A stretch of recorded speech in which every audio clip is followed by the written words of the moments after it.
you and I, when we were both at WWE, I didn't really work with you all that much because you came in, you're busy doing your thing, I'm Yep. busy doing my thing. So we didn't really cross paths all that much. Right. Now we're fucking in it to win it together, buddy. Yes. I love it. I Are do you having too. fun, Renee? I am having fun. And the thing that I love is like I love working with you. I love when Don Callis jumps in on some things as well. I think like the backstage vibe is actually a ton of fun because it's like that collaborative Yes. environment that we didn't have before. There's a little bit of panic in the eyes of like, what are we doing? What are we accomplishing here? How much time But do we we have? always So pull it off. we always pull it off. We always pull it off. We're always begging you to just give us like an extra 30 seconds, which you Yes. more often than not can come up with. Thank you for that. I remember last week, you guys, what happened, Sanjay? You ran away like something important was like you went to put out a fire or something. I came Yes. back and I said, I got a 30 seconds. We were literally in the middle of about to go live, and Sanjay just, I've never seen a human being move that fast. I was like, oh my God, something bad must have just happened. I thought you were running out to the ring. I did not know what was happening. And yeah, you went to the truck, you got, or truck, or maybe you went to Tony, you got us 30 extra seconds, which we needed. So thank you. So what I always tell people, they always ask me, hey, one of your first questions, how do you function? Well, it's time management. So I knew I had a window of like 30 seconds to go get this done, and bam, did I get it done? You got it done. You That's it. 100% did that. So, okay, again, my observation of Sanjay since like as I kind of prefaced in WWE, it's a different boat, it's a different vibe. Our path, like we sat in the production meetings together, Yep. et cetera, et cetera. But then you kind of go your separate ways and go do your jobs. Now we're working so much more together, and I just get to like observe you in your element, and it is like a sight to behold. Like Good or legitimately, I bad? don't, but like so we were sitting down to do the interview with Soraya for Rampage, and we're about to do it, and I can't remember who it was that walked up to you, but you're like talking to them about the finish of their match. Then you also still had to go out and do your own promo in the show. Like, how do you juggle doing all these things and keep your head straight? That's a great question. I really don't know. I guess it comes natural. When I said time management, kind of trying to be funny, but yes, it is time management. I kind of prioritize what needs to get done in my head. Um, I want to shout out to my team. Those guys are the best, and Yeah. you now are working with them closely. Jeremy, Giancarlo, Danzig. I mean, those guys. I lean on them, and what I've always I had this conversation with one of them yesterday was, look, guys, I do my best to give you as much opportunity to empower yourselves to get shit done because Yeah. that's the only way that things can operate here. I do my best to kind of give the information that needs to be given, empower these guys to go out and tackle what needs to be tackled, but it is a lot of it is time management. I always joke that I can't walk down the hallway trying to go to the bathroom without like 10 people. Sanjay, Because so you're the it's just guy. Everybody knows it. Like, not only are you like the guy that does have the answers, but you also get shit done. You're very effective. thank you. I appreciate that. That seriously, that means a lot because ever since I stopped wrestling, it was a weird transition. Okay, now I've stopped wrestling. I'm working backstage. Is this really what I want to do? That sort of thing. And quickly I learned yes, I love doing what I do backstage. I'm more fulfilled professionally working in a backstage capacity than I did, going out there and wrestling. God, I was going to ask you I think about that. Yeah. yeah, and that may be strange for wrestlers to hear, but fuck performing, going out there. I like I being mean, you still get backstage. to scratch that I do, itch, though. I do, and that's a whole different topic that we can kind of get into as well because I never thought that I'd be in front of a camera ever again. Um, Right. but I feel fulfilled in helping people and getting them to where kind of where I got to, where I got to be on TV, I got to be successful, I got to kind of check off these boxes through my professional career, and I want to help others kind of be fulfilled in that capacity and help them accomplish that. And Yeah. I think I have done that now since. I mean, I haven't wrestled now in 5 years. So for the past Yeah. 5 years, I've just been immersed in kind of just cultivating talent, new talent, existing talent, just kind of showing them the ropes and getting shit done, like you said.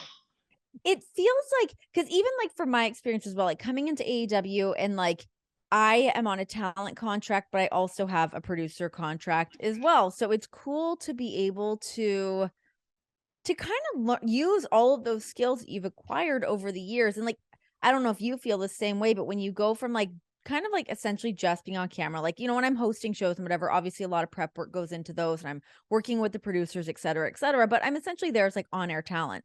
But it's all of these skills that you acquire while doing that, that now in AEW, I'm like, wow, I actually kind of know quite a bit about how to make these work and what makes sense and what the shot should look like and what the blocking should be like. And storyline wise, how things make sense. It is actually far more fulfilling than maybe I even thought that it was going to be. Which is kind of what I experienced. So it has been now in 2012 was when I first kind of worked in the office at TNA at Impact Wrestling. So for Yeah. 10 years now, like a lot of people, especially if you work with me in WWE, where I was just a match producer, and, Right. and that is kind of what WWE is, where okay, this is your job, and I kind of which kind of was part of the reason why I wanted to kind of quit, where I was like, look, I think I know in my heart of hearts I can do more than just be a match producer. Yeah. Because before WWE, I was at Impact, and what you see now, I did that at Impact, and so I had all these experiences, and I got to WWE. It was like, okay, you have this one segment, and you're going to produce it, and then that's it. And I was like, Yeah. damn. Yeah. But I see all this other stuff where I feel like I can contribute. And I wasn't feeling as fulfilled there, but yes, it is so fulfilling to kind of just be a part of every little thing. And like I said, at the end of the day, to me, it's solely being able to help talent. And it's nice to be busy like that too. Like, even though there's times that I'm like, Sonjay, can you just take 5 minutes so that I can take 5 minutes? I see uh, you just doing all of these things. And it's, you know, it's great to be busy. And, you know, it's kind of like that old adage, like you want to get something done, ask a busy person to do it. And that's exactly the case with you, but to actually be able to like do all those things, execute them. And yeah, we always pull it off. Like there's always figuring out a way to do it, whether not time just is pull it off, against but you. we're hitting a home run, Renee. Yes. Okay, No, two different things agreed. there. Yes. True. No, you're right. You're absolutely Yes. right. You're right. You're right. So on like the producing side of things, how do you like switch gears when you're working with everybody putting together their promos, their matches, whatever, but then you also still have your own promo to go out there and do? How do you make time for that? It's funny you say it because a couple days ago, and I don't know when this is going to air, but a couple days ago we were in Indianapolis, and it was two segments before I had to go out, and Jeff Jarrett walked by. He said, "Hey man, you know what you're going to say?" And I was like, "Shit, I totally forgot. I got to come up with this promo." So I said, "Okay, well, let me go get with Max," and I got with those guys, and I just kind of threw something together in my head, but it was like that late in the game where I was like, oh shit, I forgot I got to cut a promo out there. So, okay, what do I got to say? It helps that I know where the stories are going, and it helps Right. that I know what the story is about. I think if I didn't have that, I would have that talent anxiety that we see always backstage of where's this going? What am I doing? What am I going to say? Yeah. Whereas I have I'm privy to all of this stuff that they might not be privy to. So it helps me kind of formulate what I'm going to say when I'm out there or where I'm trying to go, you know? Does it also, because you don't have time to overthink it. I think a lot of times when it's like you have this promo on the show all day, this is what I want to say, this is the out, blah blah blah blah blah. When you don't really have time to overthink it like that, you're just doing it. There's something special Just about doing it. absolutely just doing it. I'll use an example. Heading into Full Gear, me, Lethal, and Sutton did this Road 2 promo to hype up the match with Sting and Darby versus Lethal and Jeff. And it got some love and traction online, and I was getting tagged in a lot of stuff, and I was like, "What? Well, people like this?" I literally gave it zero thought. I Yeah. literally looked at Lethal and I said, "Do you want to say something?" He said, "Yeah, I'll go off of what you got." So I said, "Okay." Giancarlo just hit record, and I just spewed it out, right? And it was Yeah. like Yeah. I didn't think anything of it. And then a week later, it airs on Road 2, or actually it was a countdown show to Full Gear, and Yeah. everybody's tagging me online. I was like, oh wow, okay, I guess that was good. So it's different kind of ways that people prepare for promos. A lot of people, I know a lot of people that work at AEW will write out their stuff, have it memorized, time it to Mhm. the T, and know exactly what they want to say. I just never have been like that. give me some bullet points. And like I said, thankfully, I know where things are going and I can kind of just riff. What are sort of the pros and cons of those two things? I think I have only worked for WWE up until this point. That's the only version of wrestling that I know and Sure. how that functions, and you're handed scripts and we know how that goes. But now being at AEW and there's not that, there are definitely pros and cons to both sides. How do you kind of see that? I think it will kind of depend on who the person is. I like at AEW there's, and I've told Tony this a lot of times. Hey, there's a lot of people on our roster that don't need that extra time to kind of formulate what they're going to say. They can just kind of go, and they know exactly what they want to say when the camera turns red. Where there's other people that need extra time to prepare, to know what they're talking about. I think it just depends on who that person is. Yeah.